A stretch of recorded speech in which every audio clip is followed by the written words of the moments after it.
Guess what? This is Law and Order SVU Season 2, Episode 11. Kitty! Abuse. We open up and we're at some 10-year-old's birthday party. These people have money. A blonde lady and a brunette lady are looking for the birthday boy. We can't find him. Let's ask his sister. She's sitting over on the side, rubbing a sore ankle. Ashley, do you know where Corbin is? No. Blonde lady apparently doesn't give a shit that she's got a sore ankle. They turn and look and see a man. What the hell is he doing here? This dude is storming out and Corbin is running out after him. No, stop! Mystery dude gets into a car and peels away and Corbin is running after him in the middle of the road. Car whips around the corner. You hear brakes. And then the next scene, you see a body laying in the road. It's Corbin. He's dead. We finally see the mother and she is distraught. She wants that mystery man arrested and charged. He molested my son. We cut to the precinct and Cragen is asking Benson and Stabler, hey, how many cases do you currently have? 12 open rape cases and 17 child abuse cases. Why? Well, because we got a VIP. Ricky Austin, the mom. She believes her son's molester is responsible for his death. Ricky Austin? Who's that? Oh, no big deal. She's just female vocalist of the year 2 years in a row. She snagged a rock and roll husband named Derek Black. Tried for years to have kids, ended up adopting a little boy. That was Corbin. As soon as they adopted him, she got pregnant with Ashley. So we jump to the home of Ricky Austin. Ricky Austin says the molester former teacher's name was David Russo. They had hired him to teach their son computers privately. We talked to the brunette. Her name is Sarah. She's the nanny. She was there for some of the tutoring, but not all of it because she also takes care of Ashley. And she confirms, yeah, I saw David Russo hugging Corbin, kissing him on the forehead. Didn't really ask Corbin about all the inappropriate touching and hugging. Just ended up firing him. But then Ricky gets back from tour and he's in the house with Corbin. So they slapped a restraining order on him. Benson's walking down the hall and she finds little Ashley under a table. This is the tablecloth. She finds her under the table. And they hit it off right away. Ashley, do you take lessons? Oh yeah, I take a shit ton of lessons, just not computer. I wasn't a special friend like Corbin was. Benson notices her wrist is wrapped up.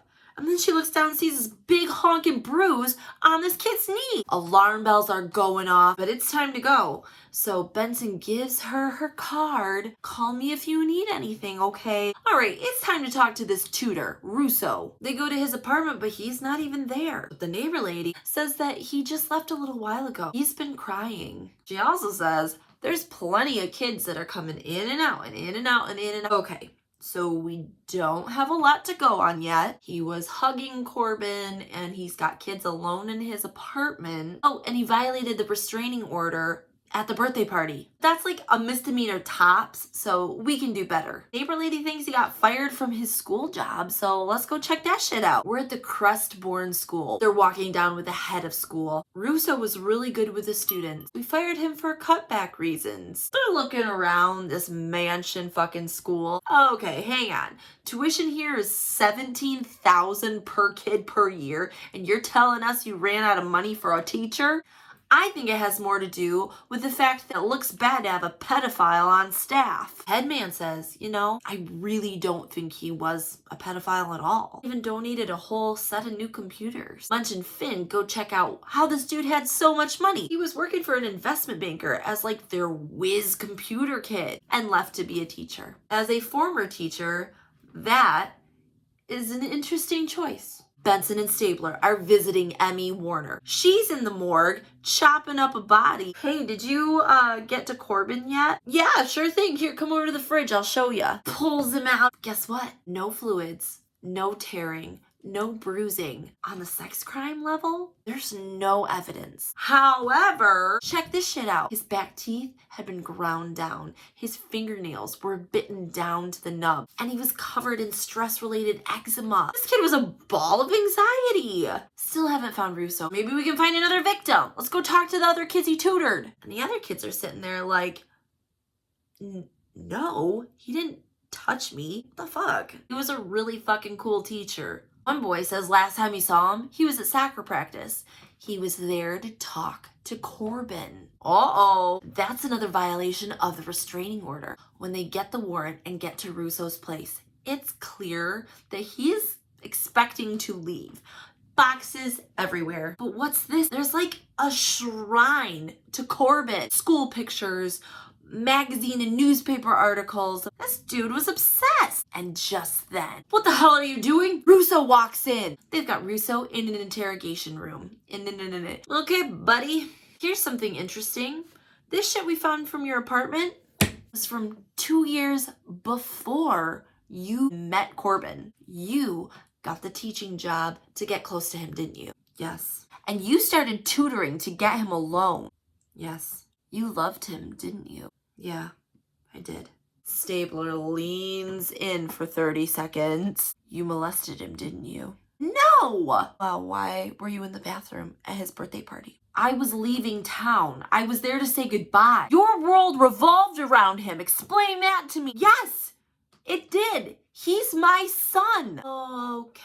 Okay. Yeah. Oh, no. This all makes sense now. It makes a lot of sense. He got a girl pregnant when they were 17. She put him up for adoption. But Cragen wants a DNA test stat. He's got brass chomping at his ass. Just then, Benson gets a phone call. It's Ashley. She's at the children's hospital. Apparently, Ashley fell down the stairs. Another accident. Olivia, feel my goose egg. Nanny Sarah is just getting there and walking in because, of course, mom and dad are both out of town. She can't say shit because everybody that works for this couple has to sign a non-disclosure agreement. Just then, Connie gets there, the blonde chick, and she smiles, only with her mouth, and says, "We're so sorry. This will never happen again." Who are they covering for?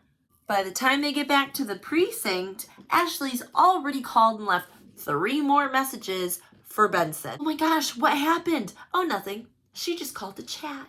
Cragen comes in. DNA is back. And Russo is the father. Close this puppy out. That's all we have to do. Benson says, we can't close it out. Ashley might be getting abused. There's no proof. Case closed. Well, we have to go tell Ricky Austin that Corbin's dad was David Russo. Do it over the phone. But they don't listen because in the next scene, they're back at the damn house. You're going to get in trouble. Olivia! Ashley runs up and she's got a new nanny. What happened to Sarah? Blonde Connie and Ricky Austin come down, break the news that, yeah, Russo was his biological father. He wasn't molested, he didn't break any rules, but as they're walking away from the house, a different staff member pops out. Thick accent, looking around. They took her away. Sarah, she got deported. What the fuck is happening in this house? Uh-oh. Cragen is pissed. You had no right to go back to that house. Oh, we were in the area. And Craigie, they're covering something up. Right.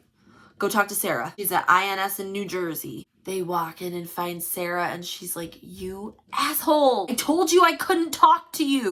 Yeah, you did. Sorry. But they do get a bunch of good info from her. One, both Ricky Austin and Rockstar Dad, something black, they both do drugs. And that accident that got reported, Ricky Austin was behind the wheel. She fucking passed out and ran into a pole. The kids weren't hurt, thank God, but they got whisked away before the cops got there, so she couldn't get charged with endangerment. They check out the records at the hospital. They didn't even do a tox screen on her when she came in. What a shocker. There's different treatment for the rich and for the poor.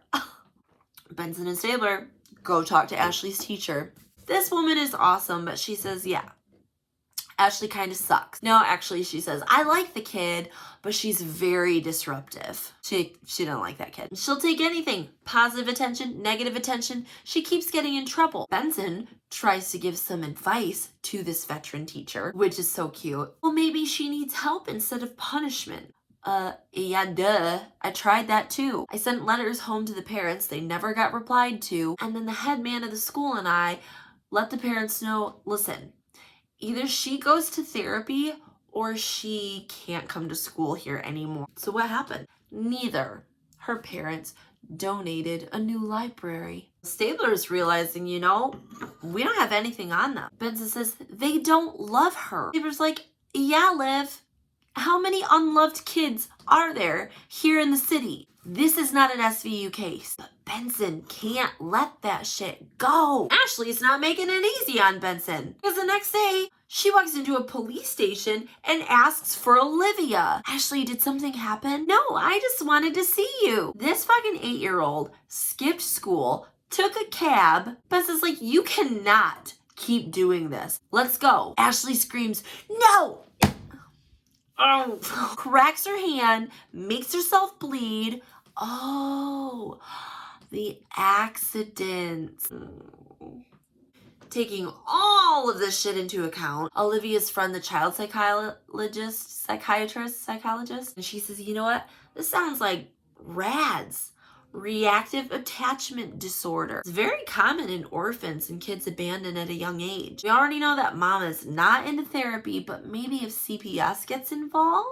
So Benson heads to CPS. Benson's like, this is emotional abuse. The caseworker is like, okay, I hear you, but I have 32 open cases. Babies with skull fractures, 10-year-old sex workers. You tell me who should get my attention.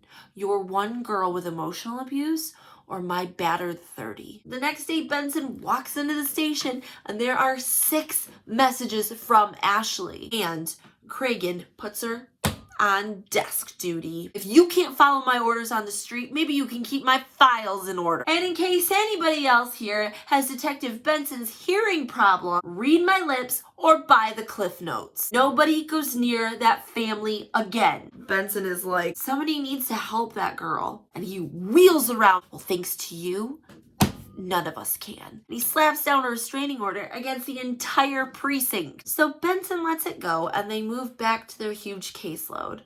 Just kidding. She goes to cabin. Isn't there anything we can do? No. Please, please, please, please, please, please. Okay, maybe. Cut to Cragen. Are you trying to get fired? But his best friend Cabot calmly says, under Article 10 proceeding, we can remove the girl from the home. Elliot Stabler's got a gut check for her. So, it's been about a month since your mom died. Think there's any connection here? Why you feel so responsible for a little girl whose mom was an addict and doesn't have time for her? No? No connection? We jump to family court. First up on the stand is Mom, Ricky Austin. Miss Austin, where were you when all of these fucking injuries were sustained by your daughter? Oh, you don't remember? Here's your last 5-year tour schedule. Does that jog your memory? Where were you when she sprained her wrist? When she broke her ribs? When she dislocated her elbow? Didn't you ever see all of these injuries as a cry for mommy to come home? Objection, objection. No further questions. The judge ends up ordering the minor, Ashley, back into the home, but they have to do family counseling. We'll check back in a month. Oh, that's gonna be a little hard because Ricky Austin has a fucking tour that's gone for 3 months. So how's she even gonna be there for this? Your Honor, I will postpone my tour. Judge is like, a wise decision. And then they fuck off into a limo, followed by all the paparazzi. We jump to Benson like a week later, who's still on desk duty. Finn wants to know, hey, was it worth it? I don't know. Maybe mom got a wake-up call. But just then, Cragen walks by and flops a newspaper onto her desk. Son of a bitch!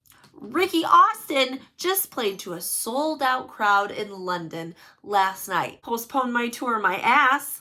And that was Law & Order SVU Season 2, Episode 11.